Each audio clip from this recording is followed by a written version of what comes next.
गोरखपुर के किसानों के लिए बड़ी खबर है।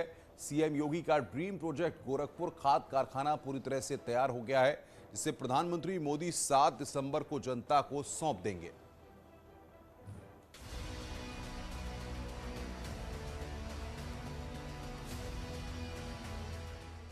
पूर्वांचल के किसानों को बड़ा तोहफा।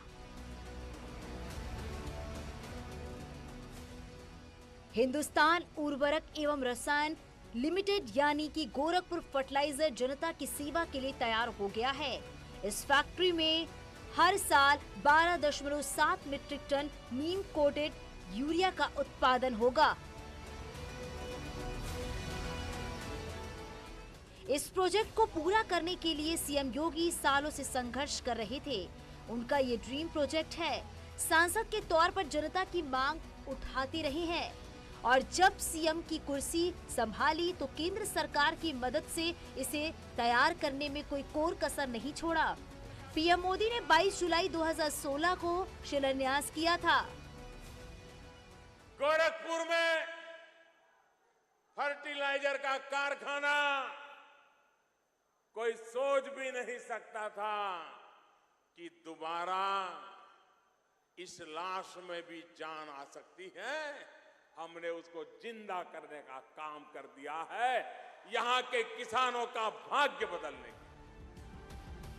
अब 7 दिसंबर को पीएम मोदी ही इसका उद्घाटन करेंगे और फिर ये फैक्ट्री खाद का उत्पादन शुरू कर देगी।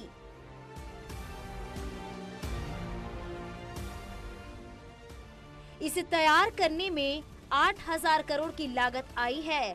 इसका फ्रिलिंग टावर करीब 150 मीटर ऊंचा है। इसके रबर डैम को 30 करोड़ रुपए में बनवाया गया है।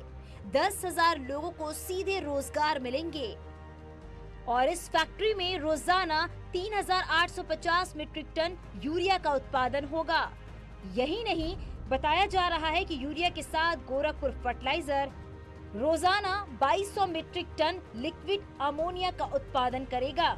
1968 में फर्टिलाइजर कॉरपोरेशन ऑफ इंडिया के खाद कारखाने को स्थापित किया गया था, लेकिन एक हादसे के बाद 1990 में इसे बंद कर दिया गया और तभी से गोरखपुर का ये कारखाना धूल फाक रहा था।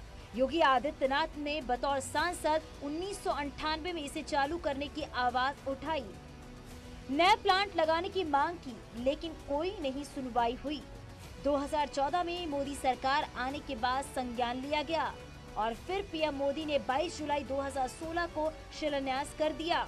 2017 में यूपी की सरकार बदल गई और सत्ता की बागडोर योगी आदित्यनाथ के हाथ में आ गई।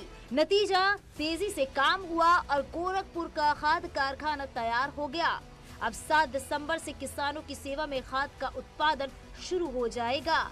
न्यूज़ 18 के लिए गोरखपुर से राम गोपाल द्विवेदी की रिपोर्ट।